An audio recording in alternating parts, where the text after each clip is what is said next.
Okay, this video is for you guys that are at home today, whether you're quarantined or you're absent. If you're in class today, you're going to get this lecture firsthand from yours truly. But I want to just kind of start today with our focal point. We're continuing with our discussion about ecosystems.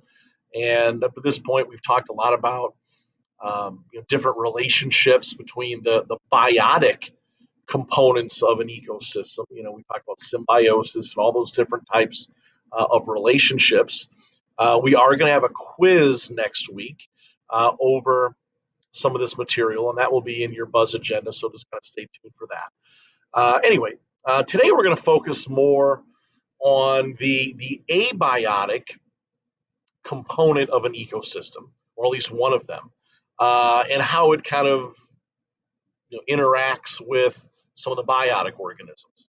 So we're going to talk about ecosystems and energy today. So one thing that we kind of have to understand, and I think some of us may know this already, but all of the energy that's in an ecosystem, originally comes from the sun, right? And there are organisms in the ecosystem that use that energy directly. We call those organisms producers, or we call them autotrophs. These are kind of interchangeable words. All right, so understand that. But basically, we're talking about plants or algae and some bacteria that can actually photosynthesize, right? So they have chlorophyll, and we'll get into all that stuff down the road a little bit when we get into cells. But for right now, we should just understand that autotrophic organisms, plants, producers, these are organisms that use the energy from the sun to make food for themselves. Now, the process of photosynthesis, let me move myself over here a little bit. The process of photosynthesis is one that I kind of want us to understand.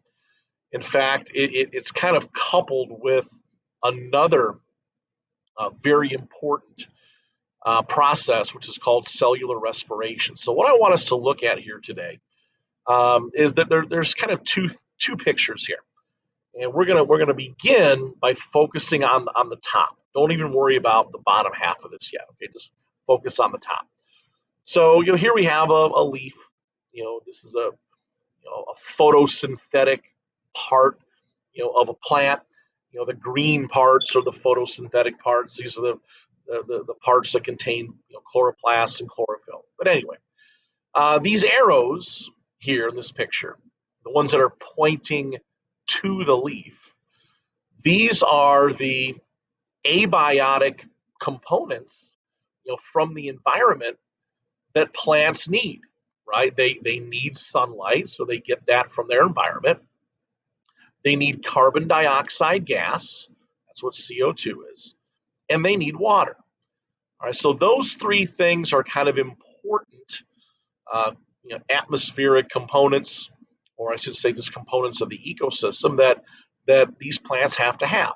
So you notice here in the middle, there's this big long equation here, okay? And you'll see on the left-hand side, you have those three things, right? You have solar energy, that's from the sun, plus water. All right, there's six water. Don't worry so much about the chemistry behind this, but you should know what H2O is. It's water.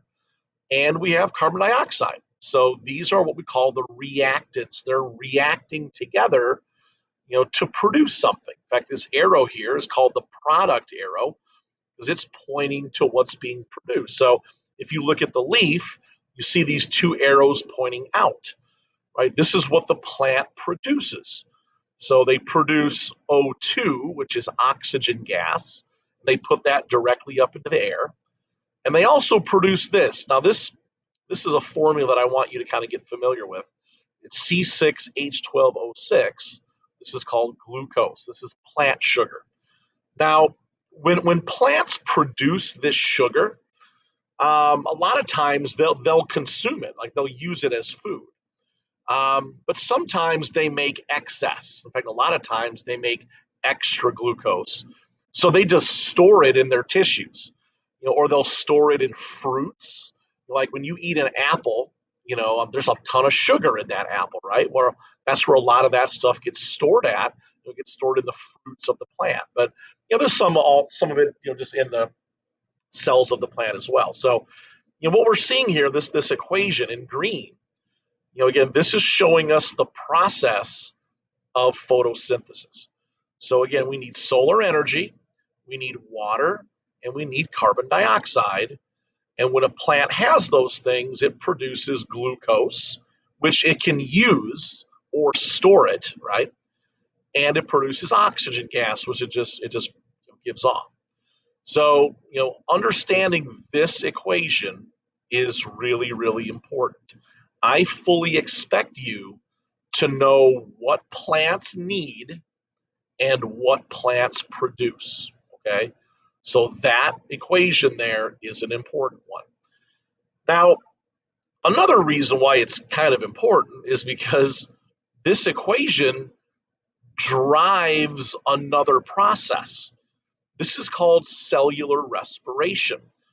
So, for example, here we have a different organism, right? This is a heterotroph, this is a consumer.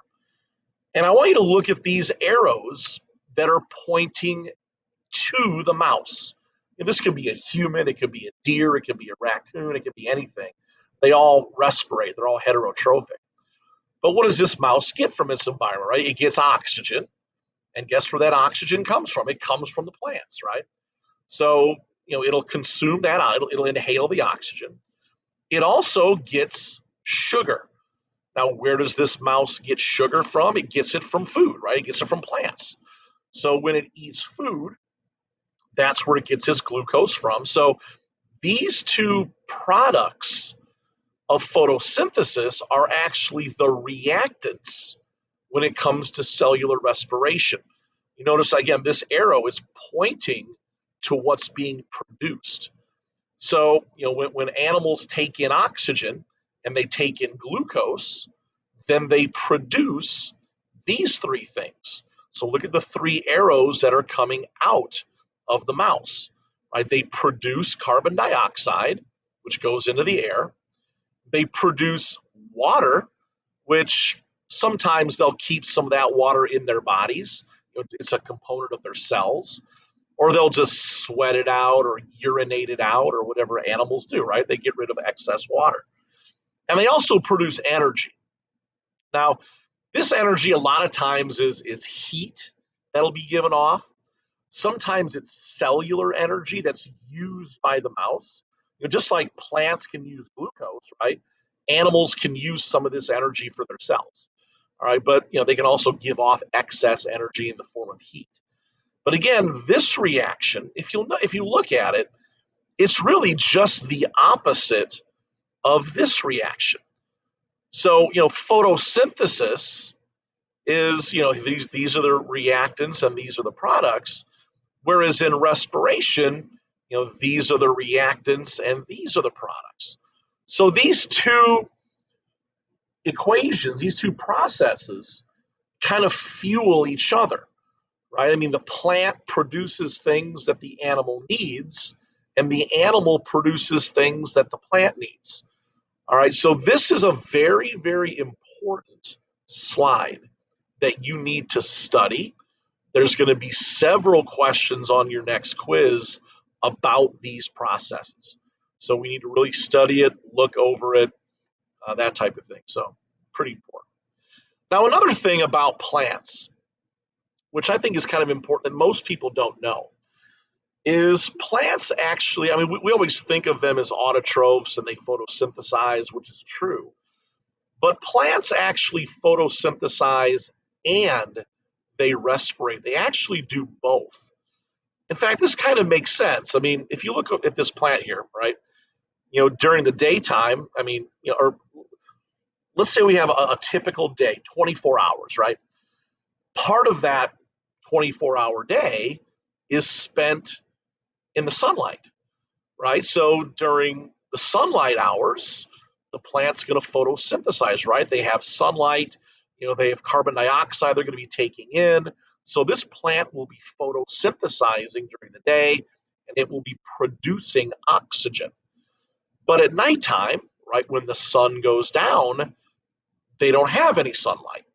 So instead, what they do is they respirate. So they do the same thing that animals do, They actually take in oxygen and they produce carbon dioxide.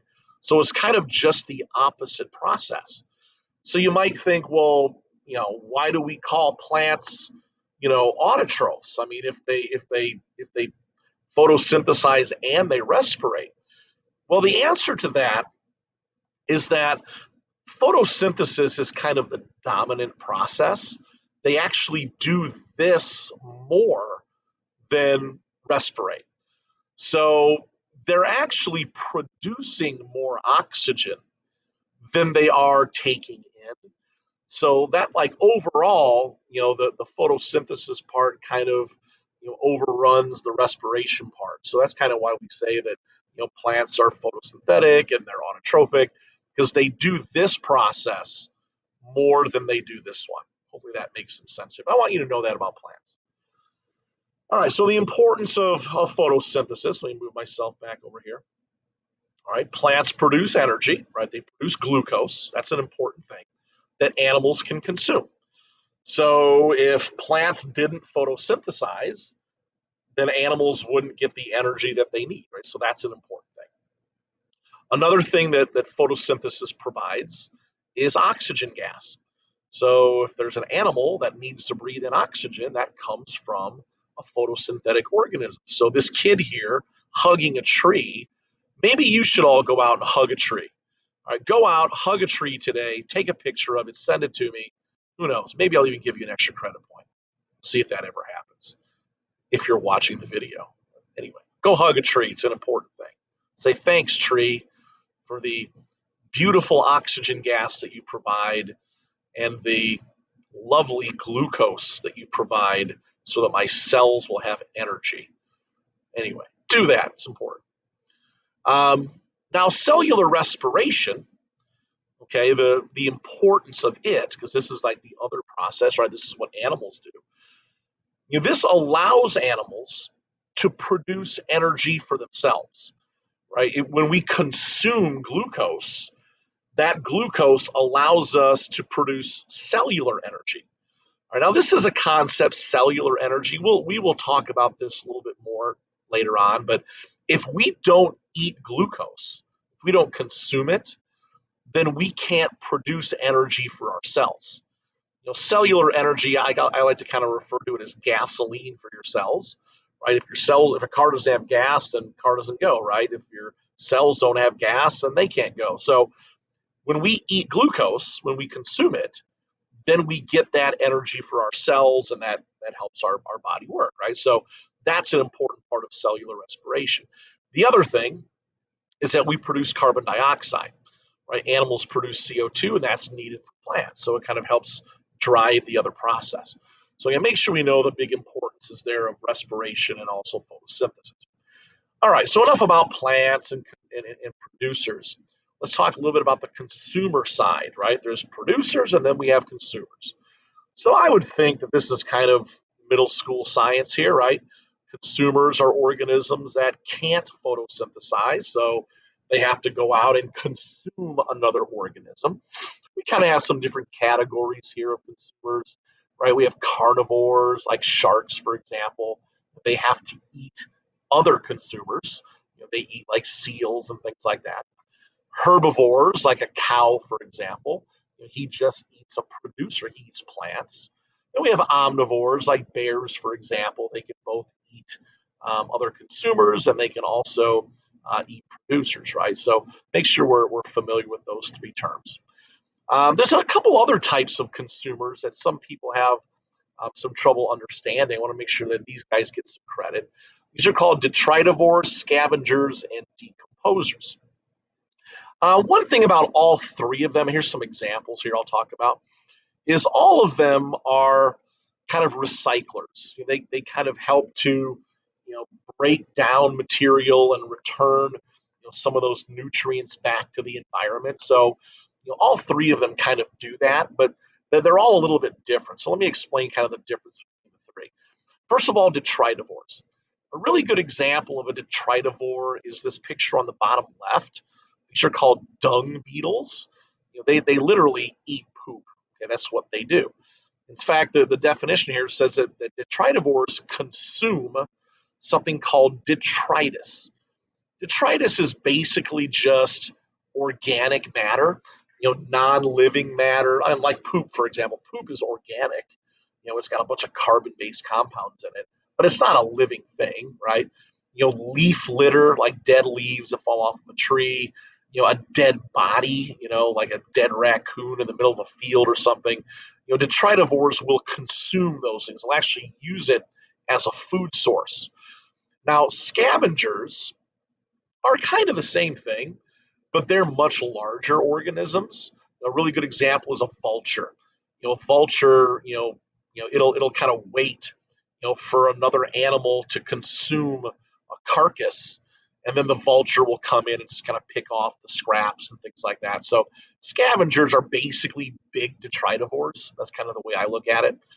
Decomposers. Now, decomposers are a little bit different. These are mainly microorganisms. So these are bacteria. Some fungi do this as well. But their job is not necessarily to eat or to consume um, detritus.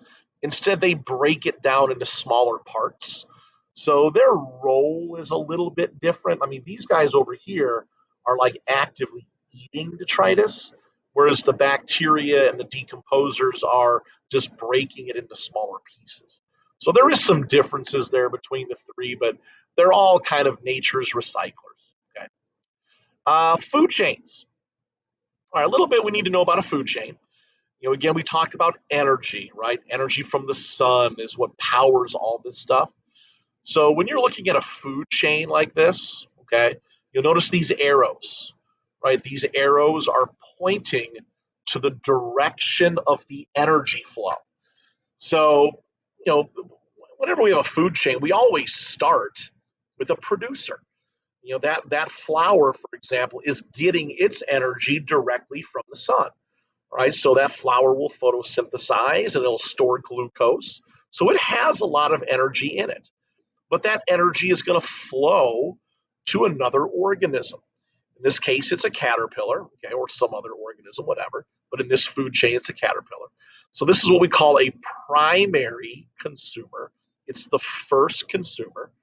Primary consumers are typically always going to be like a herbivore, right? They're things that eat plants, right? Then we have our secondary consumer. So the energy is flowing to another organism. So the secondary consumer, the frog in this case, will eat the caterpillar. Now, frogs, these are, a lot of these secondary consumers, they could be um, omnivores, they could be carnivores, but they're going to be organisms that consume another consumer. Then we have a tertiary. This is a snake in this case. The tertiary consumers will eat the secondary consumers. Then if it goes farther, we get to a quaternary. All right, the owl would be the quaternary. So this would kind of be the top of the food chain. But the energy just flows in this direction, right? It flows from the plant to the caterpillar to the frog to the snake to the owl. Okay. So this is a food chain. Make sure you're familiar with these terms, primary and secondary and tertiary. If I show you a picture of a food chain and I say to you, which organism is the secondary consumer, you should be able to select that one, okay? Or which organism is the primary consumer, all right? Now this is a food web, all right? Food webs, let's put me over here. Um, Food webs are basically just a bunch of intertwined food chains. Here we got arrows going everywhere, right? But I always tell kids, when you're looking at a food chain, the first place you should look is the producers. So find a producer, in this food chain. You got a little key over here that'll help you, but I mean, it should be pretty easy, right? We've got grasses. Those are producers. We also have the acacia tree here, right? Remember, the arrows are pointing in the direction that the energy flows. So if you want to pick a food chain out, find your producer. So let's say grasses, and let's just pick one of these arrows, right? Let's just pick this arrow right here, right? The zebra. Right? The zebra eats grasses. That makes sense. He's a herbivore, right? He's not like a carnivore. So he's going to eat the grass. So the energy flows to the zebra. Then you'll see that there's an arrow pointing away from the zebra that goes to the lion. Right? The lion is going to consume the zebra. Now you don't see any arrows pointing away from the lion, right? So that's where the food chain stops, right? So grasses, that'd be your producer. Zebra would be your primary consumer. The lion would be your secondary. There isn't a tertiary or quaternary there. All right, you can look at another food chain. Let's say we go grasses to the gazelles, right? And then we can go over here to the cheetah, right? So, I mean, grass, gazelle, cheetah, that would be a food chain. We can start here with the acacia tree, giraffe, and then we go to the lion again. All right, so there would be another food chain. So there's multiple food chains in this food web. They even show you some of the decomposers and things like that as well. All right, but you should be able to, from a food web, choose a food chain, or I can say to you again, in this food web, um, give me an example of two primary consumers. Okay, you should be able to do something like that. All right, last couple things here. This is called the 10% rule. Now, again, we have this flow of energy, right? So it's flowing from the producers to the consumers to the, or to the primary consumers to the secondary, etc. But when energy flows through a food web or through a food chain, not all the energy gets transferred. That has to do with something called the second law of thermodynamics, which you might learn about in physics class down the road, but it's actually a pretty important concept that goes beyond physics. I mean, it gets into biology as well.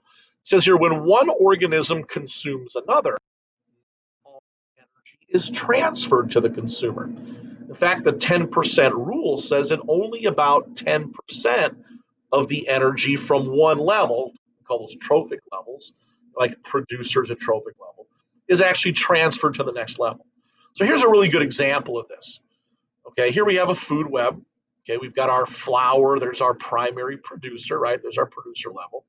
We've got this little grasshopper, there's our first consumer. This little mouse is the secondary consumer. And then we have our hawk, which is the tertiary.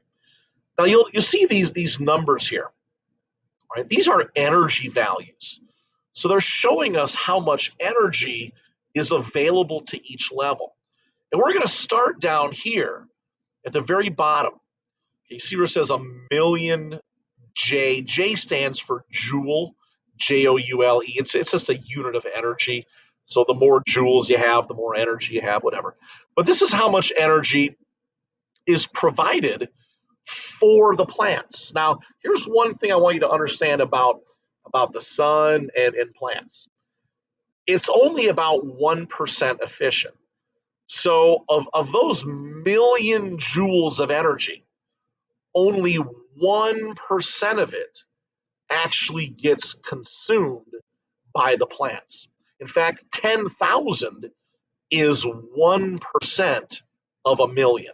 All right, so that's where that comes in. Okay.